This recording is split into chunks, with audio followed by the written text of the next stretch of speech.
All right. Well, hello, everybody, and welcome to this show. Today, we're talking all about crystals with the crystal whisperer, Nancy Jean. So, Nancy Jean, thank you for being here today. Oh, I'm grateful to be here. I love to talk about crystals. I love to explain things. And do you want to just sort of introduce topics or you just want me to take I off? will. No, if you don't Okay. mind, because the thing is, we're going to talk about clearing. We're going to Hmm. talk about charging or not charging or programming, consecrating. So this is an information packed time that I have, and I feel very blessed to have this time together with Nancy Jane. So thank you again. Hmm. Um, I love crystals myself, but I know you are the expert in our community, so I really appreciate you coming Oh, on. thank you. Can you just explain to me, or all of us really, how would we talk to crystals? Can we talk to crystals? Oh, yeah. I, when I first started working with crystals, this is the very first crystal I put on my table. And this crystal I got 45 years ago. Oh And my it's a real it's a smoked clear mix, which is an unusual thing that they find in Arkansas. And the stone vendor who sold it to me said, "That's a really good stone." And it's been with me through all of it. And it kind of mixes the light and the dark that you find in your crystals, the knowledge and the non. But she also she said, "You need to talk to it when you take it home." She's the first person who ever talked to me about consecrating a stone. And I only do it once, and I only do it to stones I know I'm going to permanently keep in my own collection. Because I have about $5,000 worth of crystals behind me that I use to build grids. Okay, don't tell anybody And you got that much of it. Where do you live now? yeah, they're not, trust me, they would not recognize they were worth that much money. And they're getting more valuable every day because as the mines have closed down, the crystals are harder to get. So Oh, I'm really glad when I was building lots of crystals, I could only buy a bag of like 20. So I'd pick them up for 15, $18. But now I go in and those bags are $40. So wow. yeah. Okay. And anyway, so don't come here. There's nothing you're going to steal. I'm just joking with you. I know. Okay. Anyway, you consecrate it and you just say, "I welcome you into my life. You're part of my energy system."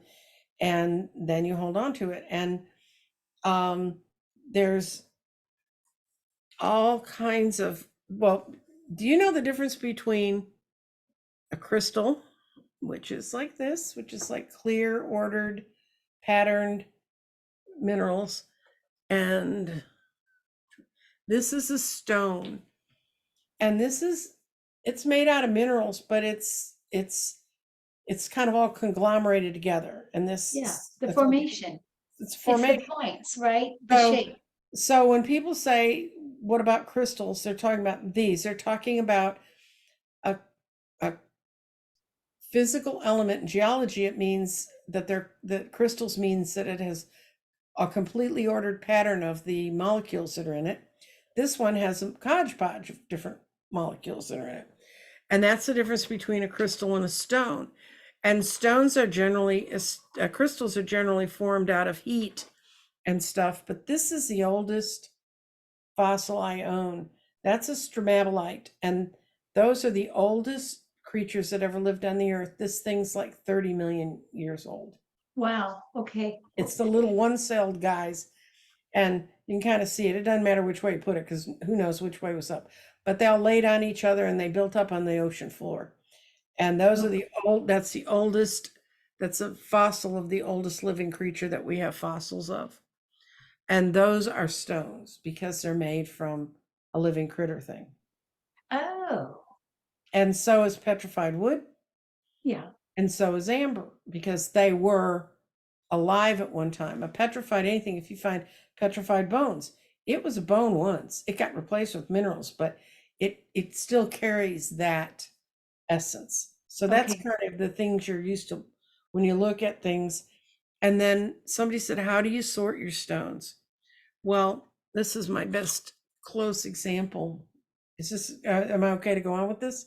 Yeah. Okay. These are these are the chakras in your body. They're little tumbled samples of those colors. And in essence, over the years that I've built crystal grids, I find out that a lot of how I end up seeing them, how they end up working when they work together, it's along chakra colors, which is color theory, which is you. Uh-huh, uh-huh. So Interesting. that's so you can. Well, I was going to ask you about, I mean, the whole purpose that we were, going to meet was about how do we charge crystals? Because for me, I always thought that you have a way to clear, that like some crystals are Mhm, clearing and some crystals can charge things. So like if I have a selenite wand, right? mhm. I might charge it with a quartz or Right. something. Okay, so but from what we just talked about, you're saying that charging, there's not really such a thing as charging. Can you explain that? Okay. What I think if you're talking about when people talk about using selenite to charge something or to be involved in that process, selenite is a mineral that by tradition and how it, when if you work with it for a while, it will take the negative energy off of something. Right, it's a So that's clearance, like cleansing. And right? the way I suggest people cleanse is smudge, Uh-huh. do that thing if you can do it. Uh, Palo Santo, I like Palo Santo better than smudge. I like to smell better. That's all. Um, you can clear with sound.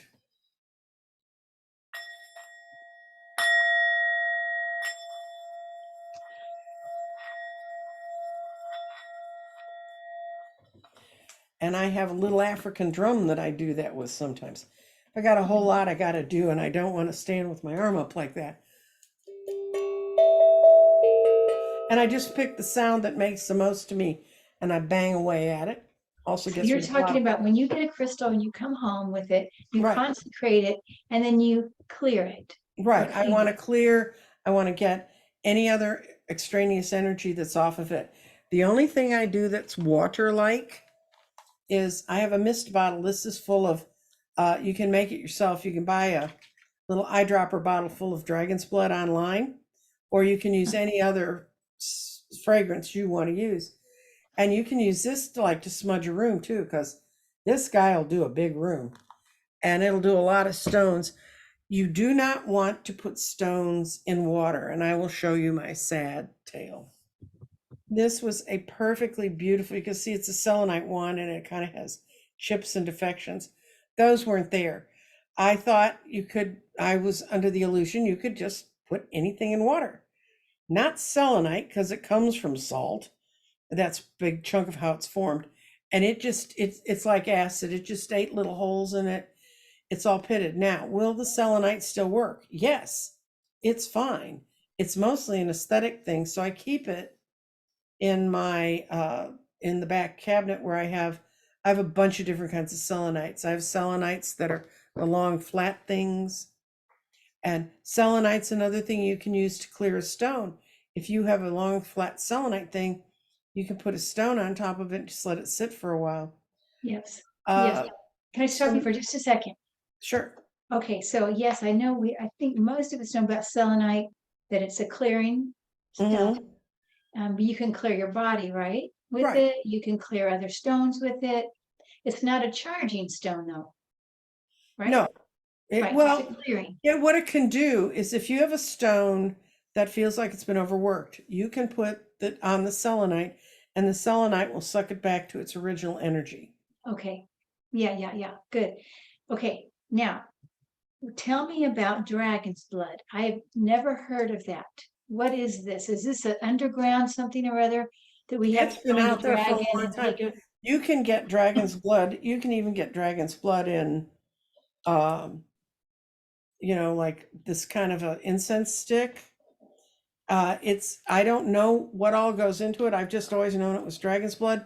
And I had a lot of friends that were, and when I was first reading cards, that were from Native American communities from Texas to the east. And they used it a lot. It's got a lovely fragrance to me. I mean, everybody thinks, but to me it does. And you can use it on yourself. You can use it in an area. You can, spray it because I have a fine misting bottle so that it will just take care of negative things. And when I go, when I used to go and read at places, if I was normal places I was in, I kind of already had them programmed to deal with me. Uh-huh. But I went to this, if I went to someone's house for, say, like I'm going Saturday night, I'm going to be reading at a Halloween party. I'm going to, I'll spray that around in the room, and that sort of tells the bad guys to go away so they can't bother me. Well, so interesting. So it's based, so you're saying there's a formula for dragon's blood and it's probably based more out of water, purified water with some things added. It's, I don't know, I do not, I when I first heard about it, I thought dragon's blood was like a real, just an herb or something that someone had squished up, then it smelled good and it was empowered. But um and I don't know what the tribe it is, but it was one of the ones that was in Florida. They use it, and that's, it comes out of that kind of a, Okay, I don't think you're going to find a whole lot of dragon's blood, whatever they make from it, in Minnesota. Okay, I think it's a warm weather thing, but you don't have to make your own dragon's blood. You can buy it from okay, reputable incense okay. vendors. So that's a good cleanser spray. Mm-hmm. The spray. Okay, I'm gonna look that up. When you said Florida, that resonated for some reason around that. Mm-hmm. Okay, that's awesome. So so when you get a stone, just you bring it home, you consecrate it, you Mm-hmm. clear it with these methods that you talked about. I'd clear it first, and then I'd consecrate it, Okay, thank you. and then I I get to know it. I sit and hold it. I Okay, talk to it. I get the feeling I get off of it as to what it is. I used to have a lot of time to do that when I was reading, because I'd have them on my table and I could sit there and talk to them. But it wasn't until I started building crystal grids, I began to understand the whole breadth and depth of the different kinds of stones that there are. Um, and I always tell people, experience your stones, understand the energy of your stones, and then tie your intuition to the stones. And hmm that's a good way to work with it. uh-huh. Um, one, I showed you about the selenite. Really, I cannot tell you enough. When I was first doing stones 4 years ago, a lot of them, I would read, oh, soak it in salt water. And don't put it in salt water. Salt water is even more corrosive than water. Water can take, like, there's a stone called orange quartz, and the reason it's orange is because of the iron that's in it. But if you expose it to water, the water starts that oxidation in the iron that's in it, and it can make them get rusty or murky or weird. So I mean, the baseline is, don't put it in water. And also the other one is, you're going to read a lot of things that say, oh, put your minerals in and get their energy and drink it, put it in drinking Oh, water. yeah. Don't. Mm. This is a beautiful stone. It's a malachite. It's one of the ones I wear when I read, and malachite protects your heart. But that's full of copper. If you put that in water, you're going to be drinking a cup of copper, which, Ooh, you're a nurse, that's not a good thing. yeah, It's not a good thing for you to do. yeah. So, and if you want to learn about the properties of your stones, because people go, God, you know all that, and I don't. This is an excellent book, and I sent these to you, so Kim, you can stick them somewhere wherever you put notes. Judy Hall's Crystal Made Easy. It's an easy read. She doesn't have a lot of great pictures, but she does have a whole lot about crystal structures and things and how crystals work. So this is an overall, just all stuff crystals. Okay. This is a book I found called Crystals, The Modern Guide to Crystal Healing. Oh, wow. And what I like about this book is she has gorgeous pictures. Oh, yeah. And she explains the color, the burn, the chakra it relates to, care. And in the case of amethyst, it does fade in direct sunlight. So you want to keep it out of sunlight. Oh, thank you for telling me that. Rose quartz. Rose quartz and amethyst, do not put them in the sun. Thank you. I And have one not kind of, not real close, but kind of. Okay, thank you. okay, so and her name is Yulia von Doren, and it's really good. And I use this all the time when people say, and if I get stuck in a crystal and I'm like saying, I want to put this in a grid, if it's not in my matrix in a way that makes sense, I'll look at her definitions in here because I really like them that much. And Okay. then This is the big book. Oh, The the Book Book of of Stones. Stones, who they are and what they teach. Uh-huh. And he was the guy who wrote this. His name is Robert Simmons. And he wrote it with a woman named, I'm sure I'm going to blow her name, Naisha, Ahsian. And they have contributes from a spiritualist named Hazel who helps them. And it's a nice book for pictures. If I can, okay. Oh, wow. Yeah, see how it's got a good pictures, and they do a lot of definitions, but this whole book is nothing but pictures of stones and crystals and definitions about them. Those would be, if you really want to get into stones, you can do that. If you just want to go online, I sent you two places that I like to go look. One's called Crystal Vaults. I've never found anything in there, and they have like an A to Z, so you can say if you want to look up a certain stone you've heard about, you can hit the A, and it'll give you all the A stones with good little pictures, and they'll tell you how to care and feed for them. Oh, it's called Crystal Vaults. I've lost your volume. I've lost your audio. Is it back on? Nope. Is it on now? Nope. Oh, wow. Just a second. Here we are back again. We're back again after my Okay. computer decided to go sideways. There's so you clear the stone when you bring it home, and even when I mail a grid out to someone, I clear the grid. I would like them to also clear it when they get home, because even though it's been in a box and surrounded with paper I put in there, it was also around a lot of different people going through the postal service and a lot of different energy, and the best thing to do is to clear and make it your own and deal with it that way. So then consecrate it if it's a stone you're going to keep for your own use. And I don't consecrate all my stones because I don't keep them for my own And use. how do you consecrate now, Nancy Jean? I just bring it home and I sit with it after it's cleared. And I said, welcome home. Welcome here. I understand you're an energetic being, and I think you're alive, and welcome to my house. Oh, that's beautiful. But I mean, I don't do anything according to what all the, I'm self-taught, so I just had to kind of figure these things out as they went along. Also, we're all individual, right, Nancy Right. Jean? We The other all, thing is, yeah. there are other stones. We talked about ones that are made on volcanoes, ones that are created by heat and pressure, and have a crystalline structure. Then there is stones that are glass. This is a piece of obsidian, and it's volcanic glass, and this thing's sharp enough to cut you, which is why I keep it in this jar, not out with other things. But no, it's not. It's obsidian. Yeah. Obsidian also comes in colors. Oh, The beautiful. volcano makes that color. It makes yellow. It makes, this is incredible. It's 7-Up bottled green. Wow. And this is the most incredible royal blue. And this royal blue is incredible for healing people with anxiety. So if you can find some of this, it's great for that. Wow.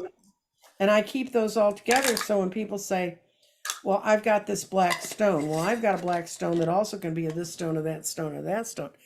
The other place that stones can come from is outer space.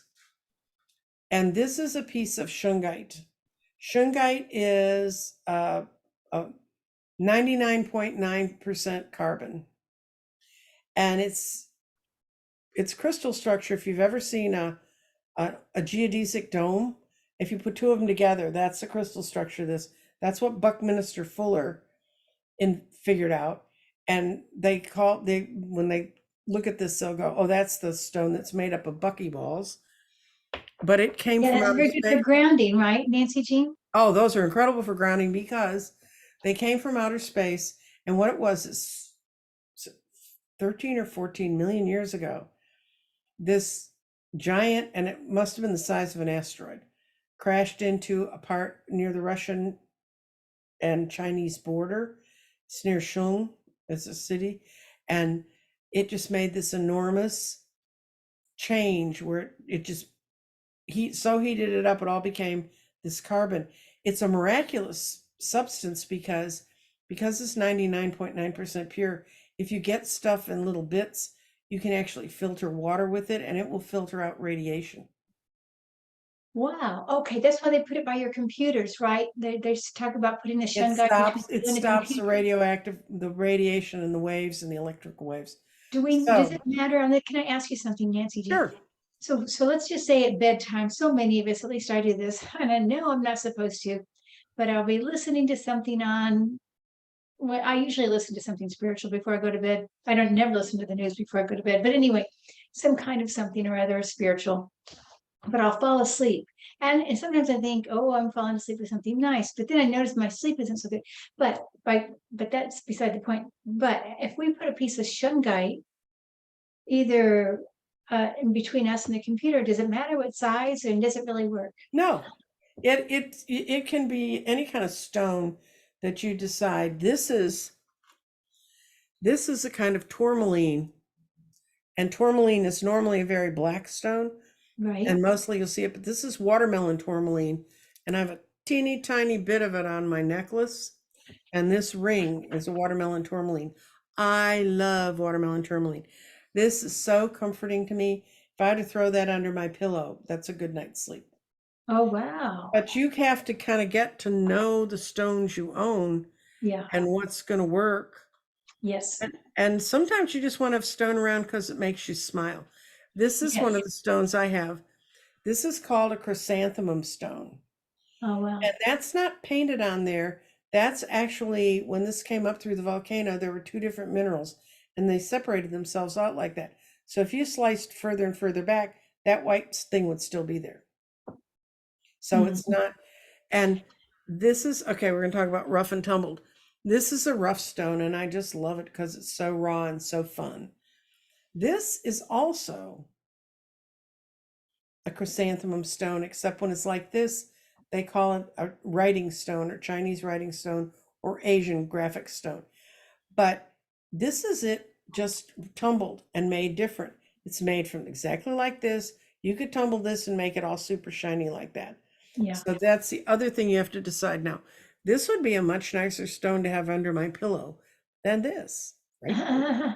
The size doesn't matter. So this brings up another question. Nope. So I'm very sensitive to crystals, jewelry. I mean, even every piece of jewelry I get, even this, I have to energy test it to make sure it matches my vibration. Mm-hmm. And when I go to a crystal shop, I usually feel a little, a little woozy Yeah. because of the energy. So, okay, if we decide we are going to get to know our stones and decide which one works with us, what about energy testing? Do you suggest that? Yes. I mean, hold it, talk to it. If it makes you feel oogie, put it to one side. A lot of people have a trouble with moldavite when they invite that into their life. Yeah. Moldavite is also was made by some giant explosion on the Czech-German border millions of years ago, and it created this greenish glass. It's the only place you can find it. And a lot of people feel very weird when they first touch moldavite. I didn't. This was a necklace constructed for me by a friend of mine who has a degree in geology. You Ooh, can see wow. the first part's a little geode. Yeah. This chunk right here is moldavite, that sort of bigger chunk. Is that in the bottom or the middle? The middle one. Okay. Okay, wait a minute. I gotta do something real quick here. Yes. Just I hold have it up a little weird, higher. okay, I had to turn, my computer occasionally tries to scan itself when it shouldn't. Oh, Okay, so the first top's a little bitty geode. I've never seen a geode that small. Then the other ones, the one in the middle, a larger piece in the middle is the moldavite. okay. The bottom piece is a black tourmaline that goes to white, which is interesting. Yeah. Then the little piece just above and touched by the moldavite, that's red. That's actually an amethyst that's been cut. And then the top little pink dot is a piece of watermelon tourmaline. I wore this necklace the whole time I was in Denver. I went into all the rock shops, all the places. Nothing bothered me. Nothing bothered me because that was fully protected. But I'd already programmed that stone to be a protector. Okay, so This tell us is- about programming. okay, programming. You hold it in your hand. And Nancy Jean, I just have to say, you know so much. We could probably spend all afternoon talking about your piece of jewelry. So tell us about, you know what I mean? Okay. You know? Okay, I'm going to walk you through it. This is Okay. shungite. This is a piece of shungite, and it was designed by my friend who does jewelry, and it's Oh my got a gosh. dragonfly on it, which is mine. Beautiful. And what I did when I got it after I cleared it is I sat with it and I said, okay, do you just want to be fun or do you want to protect? And it just likes being fun. And I know that, so I agreed with it, and that's our agreement. Obviously, the other necklace I made into protection because it has the moldavite on it. And I put that on, and I had no problem with handling the energy off the moldavite. So, Wow. so it's kind of know the origins of your stones, what you can do with them. Um, I'm going to show you. I'm going to cut to my table, which is over here. Okay. Then I don't have to keep reaching over and looking weird. Okay. All right.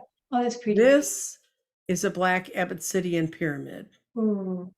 Wow. And I had that in the middle of my family's crystal grid until I rearranged it and changed it. And that has to be cut to be that way because obsidian is not angular. Now, compare that to this. This is a fluorite, and you see it's angled like that, but that's how it comes out of the mountain. Yep, right. Right. Yep, excited. And so I got a big pink one, and I have a littler, more purpley one. But those are Okay. good. Okay. Yeah, fluorite. Then, Yes. okay, now stones can be ranged. This is a natural point on this quartz piece. It came out of when you pull them out of the mountain, that point's on there, and that's what quartz is famous for, and some amethyst too. It makes beautiful, beautiful points. This little guy was a whole bunch of points that never got to be bigger, but they all stuck together. Oh, wow. Nice. And this is another shape of crystal you can find, and it's called kyanite. Uh-huh. It's a very important, it grows in the vents of the volcano. You kind of see it sort of flares out like it's got vents. Yeah. That's an ultimate grounding stone. And if you have a couple stones you want to put together, put a piece of kyanite between them and it'll fix them right up.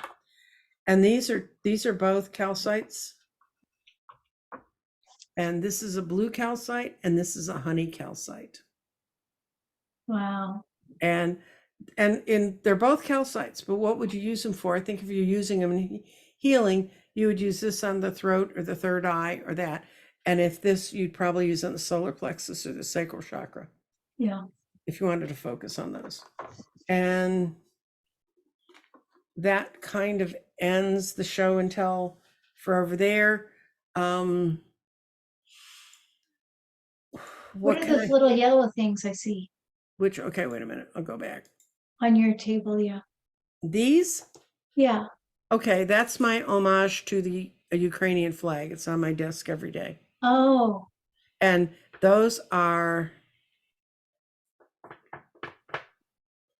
you would ask me, that's the one I didn't think about. It's a stained stone, and I don't usually use stained stone unless I feel in the grid that the color is more important than the energy. These guys they're literally like a jasper kind of stone, and they dye them, and they have their own name though, and they're really a lot of fun to have around because you can do things like that with them. I have them from deep purple to yellow to blue to a really fun green that I can use.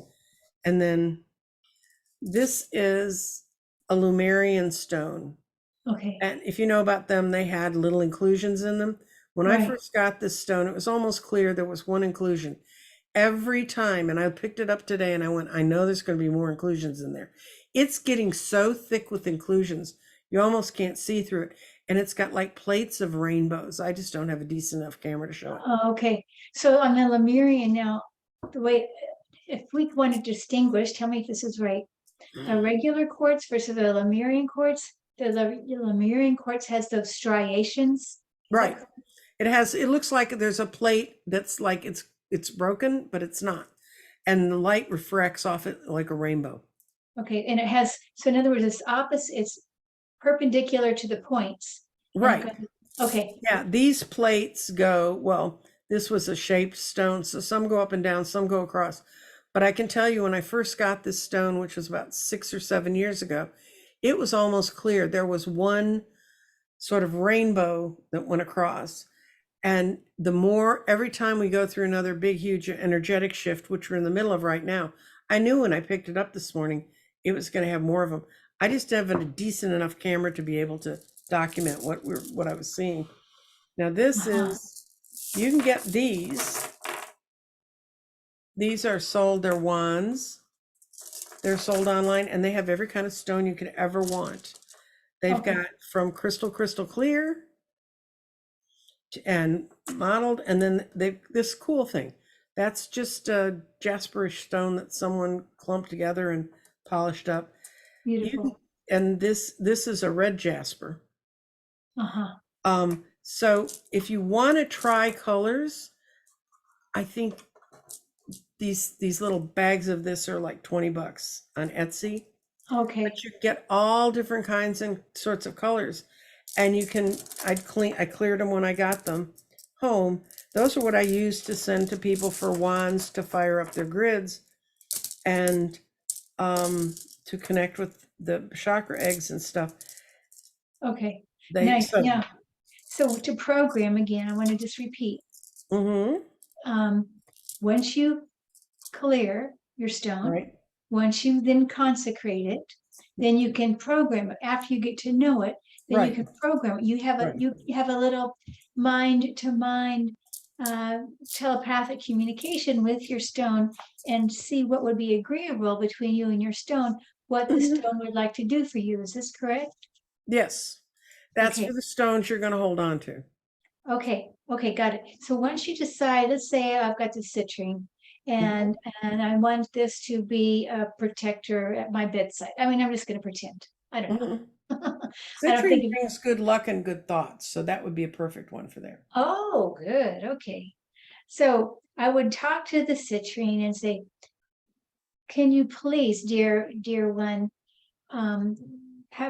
do a job which would be to bring good luck, good cheer, and good thoughts in my dream time. And then I'm going to listen. I think I'd just close my eyes and hold it in my hand. Mine very rarely speak to me. And usually if I think they're talking to me, it's actually my cat trying to get food. So, but you could potentially, if it helps you, or the clairaudience section. Whatever you feel comfortable doing. Some people would put it over their heart. Right. Or here, maybe. Right. Or on their throat. You know how body energy. Yeah. You can experiment, or you could just put it in your hands and listen that way. Okay, so that's awesome to do that. Now you just mentioned Ukraine because before we started the recording, you talked about the eclipses and the moons right now. The new moon, which is today, and so there's also a solar flare today too. Solar eclipse. Solar eclipse. You have to have a new moon for there to be an eclipse, and they have to be in one of the nodes, and that's when the moon can move over the sun and block the sun. And it's an 86% coverage of the sun, but it's from basically just north of Russia across. If you did astrocartography, it would swoop down across and go across into South Africa and across India. They'll be able to see. So this is amazing, an amazing day. Yes. And an amazing that it's working with Russia. Well, and we were just talking about shungite from Russia as well. So I mean, there's a lot of interesting. I mean, I don't know how those go together or not, but we could potentially put these things together today, and maybe even in this time right now for you and me and anybody who's listening, we can just send our heart and love to Ukraine and Russia, and all Mm-hmm. those who need it. We can just take a moment, even with I have this beautiful rose quartz, and Yes, that's gorgeous. it doesn't look as very pink. It's more pink in person, but They don't come across well on cameras. it's a nice way to hold. It's got nice handles, a nice way for my fingers to hold. So I could even use this as a heart-centered prayer for people around the world. Mm-hmm. And I think that's pretty important that we are all remembering that as we do this, we are beings of light. That's my rose quartz. That's the difference between rough and tumbled. Yours is tumbled, mine's rough. But wouldn't it, with the rose quartz, would it be appropriate? Oh, Because well, rose quartz is utterly appropriate for this. It goes to the second color of the heart chakra. It's not just green. It's, I think watermelon's the best definition. It's green on the outside, pink on the inside. I like that. Um, Thank yes, and I envision a cloud of protection and light over all the innocents that are caught in this trap you. that's been created by mankind, and that our energy is there to touch their energy, to lift their energy, and to tell them that they are not alone. Because I think the loneliness is the worst part of being caught in an area of conflict. Oh, yeah, thank you. That really resonates, dear. Wow, thank you. Wow, I'm getting the chills now. We That's have my big past. eyes. You know, in my past life, I died in a bombing in London. Oh, And I actually went back and I saw it all. And my husband didn't really believe me, but he was a kid in London during the bombings. And he said, "Oh, you can't understand what it was like to be bombed." He was bombed. The house across the street from them was blown away. okay. And he said, "You can't understand." And so I started describing to him when I took my final desperate thing to get in the basement of this building to get out away from everything. And then what it was like to know that the building had collapsed on top of me. I was trapped, and then to die in the smoke. And when I got to that part, he said, "Stop. You were there. You know." He said, "You Uh-huh. just mentioned details. You would have had to have seen it to know." Yeah, yeah. So I Well, hope that my hope is that the spirit of part of that, my this life that's part of that spirit can reach over to them and give them comfort. oh, well, I mean, I feel like even just sending it now, just as we did, knowing Hmm. and letting their spirits know that they're not alone. And I think I agree with you. The loneliness is the feeling The alone. isolation is the worst. Even like when somebody's dying, right? And you don't want them to feel alone. Nobody No. is ever alone, but this is part of what we can do is send our love and light around the world Hmm. and Hmm. hope to not feel so alone. So thank you, Nancy Jean. We will just keep that in our hearts, sending love and healing and using our crystals as we need to. And I feel like now we do have some tools, at least I do. I have Hmm. a better idea when we bring home a crystal. We want to welcome it with clearing, Hmm. consecrating, and also programming if we are going to keep the crystal. Most of us that get crystals probably are going to keep the crystals. Hmm. And I think that we can just imagine also the harmony in our home by inviting another crystal in and then having the crystals perhaps talk to each other, placement of the crystals or, Hmm. will make a difference in the harmony in the home as well. And I cannot tell you enough. Google it. If you wonder about a stone, Google it. If you're attracted to a stone, Google it. Figure out what stones attract you and why. Then look that stone up and see what its energy is. It Yeah. may be attracting your attention so that it can become a part of your life and help you. Yes, I agree that I know that happens easily. It's happened to me. Yes. Hmm. So thank you so much, Nancy Jean. Oh, Yeah. and any piece of jewelry you buy, clear it when you get home. Those are crystals too. If Yes. you inherit jewelry, super clear it before you Yes. bring it home. Because anything like all of the necklaces that I wear frequently or the rings, they have a whole lot of my energy in them. Yes. Oh, yeah. And so it's really, honest to God, when they used to bring in jewelry to buy it, wanted Gretchen to buy it, she'd have bring it over to my table, and I'd, kind of feel around it and say, it's okay. But she cleared everything before she put it out. Yeah, yeah, That yeah. doesn't mean someone didn't come in and try it on, and then you're the next one. I mean, Well, it's no, a every thing. day. I It's clear a my thing. jewelry every single day. I have a special little box with selenite and a Lemurian quartz That'll do it. every day because I sometimes even change it midday because I know the crystals work for us. And Mm-hmm. so whatever their job is, and as far as what, whenever I don't wear a lot except for I usually wear a necklace. Um, I know it's been working for me. And so Mm-hmm. I wanted to give it a rest and Right. then I'll switch out. So yeah, thank you. That's a great reminder. Thank you, Nancy Jean. And we'll see you around, my dear, and have a happy Halloween. Oh, I will. I'm working, so. Me too. Me too. Mhm. Good. All right. Blessings. Bye, everybody. Bye. Thank you. Thank you.